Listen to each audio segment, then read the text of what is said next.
bienvenidos a otro episodio del Bufete Emanueli, el podcast. Yo soy la moderadora, la licenciada Mónica Camuy Natal, y estamos aquí live todos los jueves, como siempre a las 5 de la tarde. Recuerda que si no nos puedes cachar el video live, puedes ir entonces a YouTube o a todas las plataformas de podcast, también a nuestras redes sociales para que te enteres de todo lo que estamos hablando en toda la semana. Así también estamos con nuestras series informativas de Del Derecho y del Revés. Estas son unas cápsulas informativas cortas donde vas a aprender de distintos temas de manera bastante sencilla. Y también estamos celebrando nuestros 60 años de El Bufete Emanueli. Así que continuamos informando para que todos ustedes estén al día con distintos temas del derecho. Y continuando eso, hoy vamos a estar hablando de los mitos y las realidades de las quiebras de negocio. Anteriormente hemos hablado de quiebra, que es uno de los expertise del bufete, pero hoy vamos a estar hablando de quiebras de negocio y de esos mitos, porque escuchamos mucho del tema por ahí, no necesariamente de expertos, y de momento podemos tener miedo de qué es el concepto de quiebra y si de verdad nos puede ayudar. Así que hoy vamos a romper esos mitos y para ello el licenciado Rolando Emanueli nos va a ayudar. ¿Cómo estás, Rolando? Todo bien, Mónica, un placer siempre estar aquí en este podcast donde estamos informando a todos y todas sobre los diferentes temas que están ocurriendo. A veces nos salimos específicamente de áreas de derecho para tocar temas de actualidad, ¿verdad? Como hemos estado haciendo periódicamente sobre el tema de la Autoridad de Energía Eléctrica, pero estamos siempre tratando de mantener una serie de programas que estén relacionados para que las personas puedan tener el conocimiento más integral, ¿verdad? No fragmentado, Claro. Más integral sobre el tema. Y vamos a retomar el asunto de las quiebras para poder hablar sobre los negocios. Sabemos que hay toda una situación en torno a los costos operacionales de los negocios, el costo de la energía eléctrica, el asunto de las tarifas, el asunto de la baja en la demanda, porque la gente está aguantando sus gastos porque el costo de la vida está subiendo mucho, los salarios son iguales, por tanto tú tienes que estirar más el peso. Al estirar más el peso, los negocios reciben menos ingresos, venden menos, y puede ser que en su momento, con los aumentos a los costos operacionales y particularmente de la energía eléctrica, puede ser que los negocios tengan necesidad de consultar un abogado o abogada sobre una posible quiebra de negocio. Y estamos aquí entonces para tratar de aclarar los mitos y establecer las realidades sobre este proceso para que cualquiera que tenga interés en hacer una consulta pues pierda el miedo, ¿verdad? Suelte ese miedo que siempre las personas tienen cuando van a consultar un tema financiero y que puedan entonces enterarse sobre cómo mejorar su situación en el negocio, hacer viable el negocio o liquidar el negocio si es que realmente no hay expectativas de que se pueda mejorar la situación. Para entrar de lleno al tema, ¿cómo los negocios tienen acceso a las quiebras? ¿Por medio de qué? Bueno, los negocios tienen acceso a las quiebras mediante la contratación de un abogado o abogada que esté admitido al foro de quiebras y que tenga el expertise, porque no porque estés admitido al foro de quiebras tienes el expertise para llevar un caso de negocio, porque hay diferentes alternativas de quiebras de negocio, hay diferentes requisitos que son aplicables, cada negocio tiene unas complejidades particulares, hay que recopilar toda una serie de información, analizarla y dar un consejo válido sobre cuál debe ser el capítulo que el que está consultando, ¿verdad? El negocio que está consultando le conviene o es aplicable, porque puede ser que el capítulo sea conveniente y aplicable, o puede ser que sea aplicable y no conveniente, y ahí se toma la decisión siempre con un abogado o a una abogada de quiebra para que el consejo sea lo más efectivo posible. Hemos mencionado antes, ¿verdad?, que hay distintos tipos de quiebra, ¿verdad?, distintos capítulos por el cual una persona o una compañía se puede acoger específicamente para negocios. ¿De qué capítulo estamos hablando? Sí, para negocios estamos hablando básicamente de capítulo 7, que es el capítulo de liquidación. Ese capítulo es cuando el negocio no es viable y tú quieres realmente romper con las operaciones de ese negocio, establecer que ya el negocio no va a operar, y cuando tú radicas le entregas al síndico las operaciones del negocio o los activos de ese negocio. Está el capítulo particular que es el 12, que aplica a los ganaderos y a los agricultores, que es parecido a un capítulo 13, que establece planes de pago, pero para empresas particulares de agricultura, que por su naturaleza son mucho más sencillas y muchas veces centradas en una familia o en unos pocos individuos, o un individuo, ¿verdad? Y ese es el capítulo 12. Sin embargo, para los negocios ordinarios está la reorganización bajo el subcapítulo 5 de la ley de quiebra y bajo el capítulo 11 de la ley de quiebra. El subcapítulo 5 es el que aplica a los pequeños negocios que tienen una deuda agregada de menos de $3.024.700 más o menos. Esos tipos de negocios o un negocio que no está incorporado, ¿verdad? Un DBA, lo que llaman Doing Business As, una persona individual que tiene un negocio, puede radicar un subcapítulo 5 siempre y cuando esté por debajo de ese límite de $3.024.000. Pero para los casos normales de negocios ya medianos y grandes, tenemos el capítulo 11, que también tiene otra sección de pequeños negocios, pero básicamente es lo mismo que un capítulo 11, en donde ya se trata de un proceso de reorganización del negocio a base de unos criterios de viabilidad o en una liquidación del negocio ordenada y dirigida por el deudor. ¿Qué es una liquidación ordenada o dirigida por un deudor? Pues es que la propia corporación va vendiendo sus activos y va pagándole a los acreedores hasta que finalmente o se reduzca sustancialmente su operación o meramente deje de existir sin la participación de un síndico, que es lo que se hace bajo el capítulo 7. En el 7 hay un síndico, que es el que toma control de todo y liquida. En un capítulo 11, una entidad, ¿verdad?, podría determinar, no, yo quiero vender mis propiedades poco a poco, sacarle el máximo, y si sobra después de pagarle a los acreedores, pues esos dueños de la entidad, los accionistas, tienen un capital que ellos pueden entonces tener luego de haberle pagado a todos los acreedores. Así que hay múltiples alternativas dentro del ordenamiento de quiebra y cada una de ellas tiene unas ventajas, unas desventajas, una simpleza o una complejidad diferente, y eso hay que mirarlo con un abogado o abogada. Por eso es que es tan importante. Claro, sí, ya que hablamos de los pormenores de la quiebra y el acceso de los negocios a distintos capítulos de la quiebra, vamos a empezar a desmentir algunos mitos.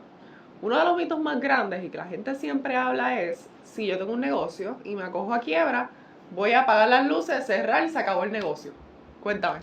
No, eso es un mito porque depende del capítulo y depende de la viabilidad del negocio y de los objetivos que tenga la persona que hace la consulta. Un capítulo 7 es cuando realmente el negocio no va para ningún lado. Hay unas deudas, hay unos activos, uno prepara el caso, lo documenta adecuadamente. Es importante que no se dilapiden, vendan ni escondan los bienes, hay que ser transparente, todo esto bajo juramento. Cualquier falta u omisión a ese juramento puede acarrear consecuencias bien serias.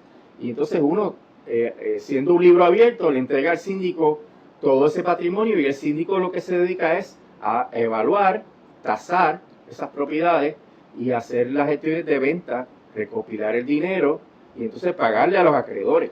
Es un proceso de liquidación. Luego tenemos la situación de que hay la reorganización del negocio y ahí es donde realmente no es apagar la luz, ahí es todo lo contrario. Necesito una ayuda de la radicación del caso de quiebra que emite una paralización automática para que esa paralización automática impida las gestiones de cobro de mis acreedores, de manera que yo tenga un respiro y en ese respiro yo me organizo, presento un plan de reorganización que debe ser aprobado por la Corte y una vez se cumpla con todos esos requisitos, pues entonces meramente cumplo con ese plan. Si todo sale bien como se proyectó, termina el plan y se obtiene, ¿verdad?, la liberación de las deudas y es el nuevo comienzo para ese negocio. Así que eso es un proceso en el cual se le permite al negocio reorganizarse para salir adelante, terminando el agobio y el acoso de los acreedores, que a veces evita que las personas puedan enfocarse en sus negocios. Y esto permite también que el negocio realmente se libere de las deudas que fueron incluidas en ese plan de pago para que eventualmente pues esas deudas queden como si estuvieran saldadas, quedan realmente anuladas esas deudas. Esto es una situación que la persona que esté al frente de ese negocio tiene que escoger cuál de las dos alternativas prefiere, y al escoger esto, si escoge continuar con el negocio, tiene que establecer que ese negocio es viable. Y hay que hacer los estudios, hay que establecer los planes, hay que hacer los contactos, hay que buscar las líneas o productos que se quieren vender o enfatizar. O sea que es realmente un rehacer la estructura operacional y financiera del negocio para que el negocio pueda sobrevivir. Y eso implica algo bien importante, Mónica, que el deudor es el que tiene el control de ese proceso. Se llama el deudor en posesión. No hay síndico, es deudor en posesión. Y el negocio puede continuar haciendo negocio como siempre, abriendo a la hora que era y cerrando a la hora que fuese, con los empleados que son indispensables para trabajar, y no se afecta en sí ese tipo de operación, y no hay interferencia de un tercero, a menos que sea una situación que sea necesaria para proteger el interés de algún acreedor. Pero eso es bien raro. Normalmente el deudor en posesión es el que maneja todas estas operaciones y el que decide cómo se implanta ese plan de ajuste de la deuda. Eso es bien importante porque muchos de los miedos de los dueños de negocio es precisamente ceder todas sus facultades a otro tercero o a un síndico, pero en realidad con este capítulo específicamente pues estarían en posesión. Así que en ese sentido se deben quedar tranquilos. Exactamente, y eso es algo que realmente tiene que coordinarse con el abogado o abogada, porque el proceso requiere rendir una serie de informes que demuestren al tribunal y al síndico de los Estados Unidos que no va a estar metido en tu caso. Él supervisa todos los casos de quiebra, pero el síndico recibe esa información y eso tiene que someterse, ¿verdad?, en consulta con los expertos financieros o contables del negocio para que eso fluya y que no haya ningún tipo de objeción. Así que es un proceso que es riguroso, pero que no es imposible de hacer y permite entonces salir adelante financieramente. Otro mito muy grande es que si uno se acoge a la quiebra, y en este caso los dueños de negocio, entonces el negocio no va a volver a tener crédito. Es decir, nunca nadie le va a volver a prestar y se va a lacerar entonces la capacidad financiera. No, eso no es correcto. De hecho, el proceso de quiebra permite que el deudor mantenga los créditos o las facilidades de crédito que sean indispensables para las operaciones. Esos acreedores que le prestaron dinero o que tienen líneas de crédito abiertas pueden negociar prioridades dentro del proceso del plan de pago porque sus líneas de crédito o las aportaciones que hacen son indispensables. Un suplidor que sea indispensable pues podría negociar mejores condiciones de pago, pagar con preferencia, por ejemplo. Un banco que mantenga una línea de crédito operacional que es indispensable para mantener las operaciones diarias podría negociar también una preferencia de pago. Podría negociarse que haya una garantía hipotecaria, por ejemplo. Y eso es parte del proceso del plan.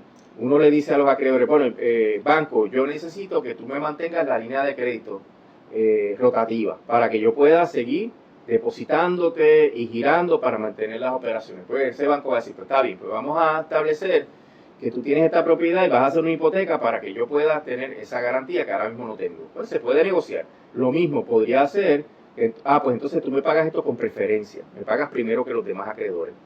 Y en ese contexto, eso es parte del asesoramiento tanto del abogado o abogada como de los expertos financieros o contables que se tengan para poder trabajar el caso, y es parte del plan de viabilidad del caso. Así que no es correcto.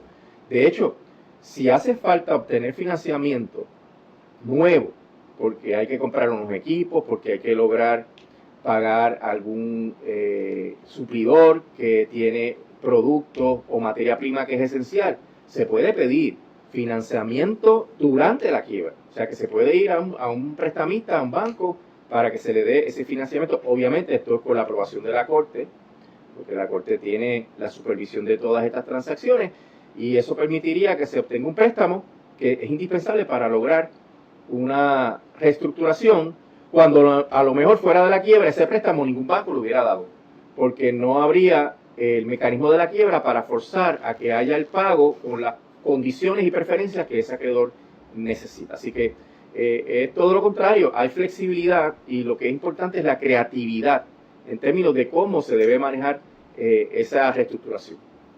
Y que posterior a la quiebra también pudieran tener otras líneas de crédito y continuar con ese tipo de ejercicio. Exacto, porque ya después que sales de la quiebra, ya no hay ningún tipo de problema, se descargaron las deudas, los ingresos que hay están disponibles y en ese sentido el banco presta a base del ingreso disponible. Si hay ingreso disponible, el banco te va a prestar el dinero y va a, obviamente, a estar bien seguro de que tú puedes cumplir para darte esa nueva facilidad de crédito, que no te va a dar un préstamo si no sabes si tú puedes cumplir. Así que tú tienes que demostrar que a la luz de la reorganización tú tienes un ingreso disponible que puedes utilizar para el pago de esa nueva facilidad de crédito.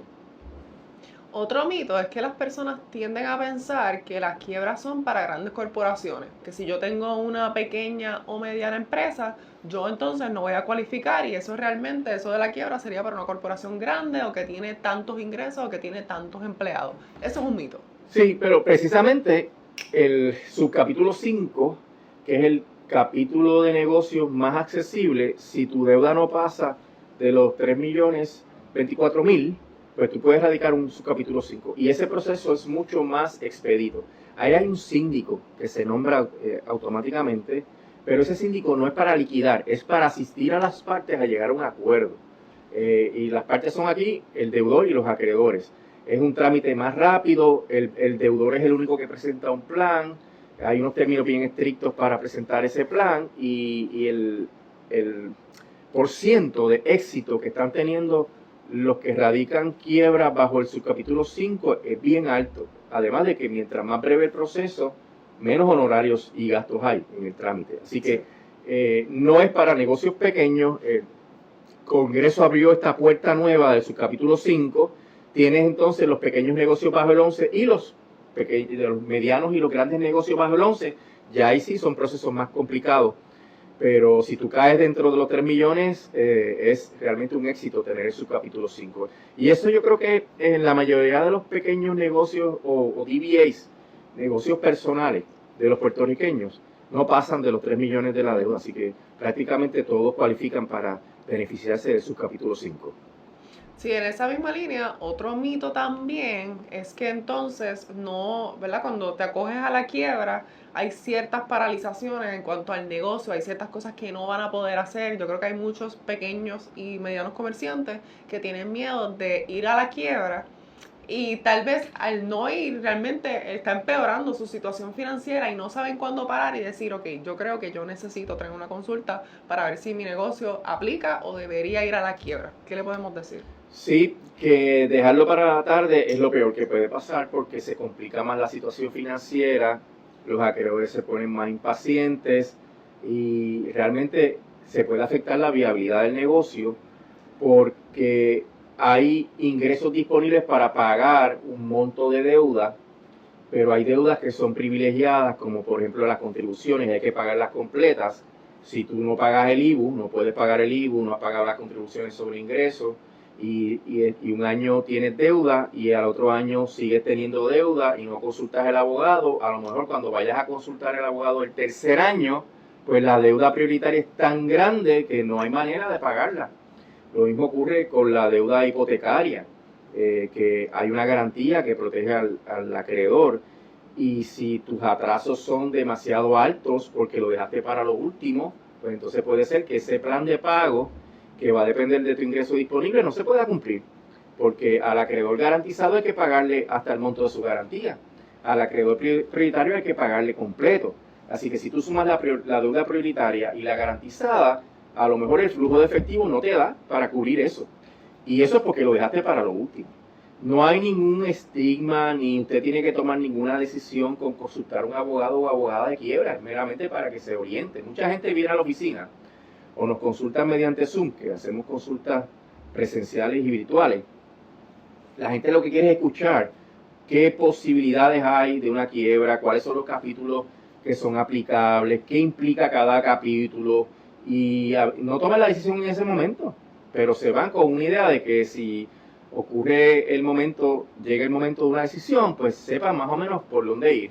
Y ahí se le explica, mira, si tú fueras a radicar un capítulo, subcapítulo 5 o un capítulo 11, tú tendrías que recuperar esta información, tenerla disponible, tendrías que lidiar con el tema de las proyecciones sobre la viabilidad de tu negocio, necesitarías la asistencia de un CPA para que te ayude en esas proyecciones. Tú le vas dando más o menos la hoja de ruta para que cuando la persona decida tomar un curso de acción, radicar una quiebra, pues venga ya con la información y así se baja la tensión y el estrés de todo este proceso. Así que conviene hacer la consulta lo más temprano posible dentro de su proceso, no dejarlo para lo último. Lo mismo ocurre para las quiebras personales.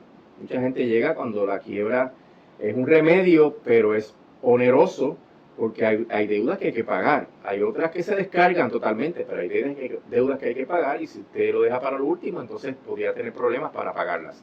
Así que es importante que vayan tempranito, rápido, una vez tengan la duda, la ansiedad, el temor de que el negocio no está yendo bien, pues deben hacer las gestiones inmediatamente. Y precisamente así es como se desmiente el mito, porque hay mucha información que no necesariamente viene de personas que son conocedoras del tema, así que la manera y la mejor manera para ustedes desmentir esos mitos que ha escuchado es que tenga la consulta. No necesariamente significa que va a radicar quiebra, pero como dijo el licenciado, de esa manera usted va a saber si pudiera ser una ayuda para usted y si usted cualificaría. Así que esa es la mejor manera de desmentir todos esos mitos que hay por ahí de la quiebra, que se pueda entonces consultar con un abogado o abogada que sepa del tema. Y con eso yo creo que los dejamos, ya hemos hablado de varios mitos, hay muchísimos más, pero por lo menos la información más concisa sobre la quiebra de negocios. Sin duda, sí, hemos cubierto los temas básicos.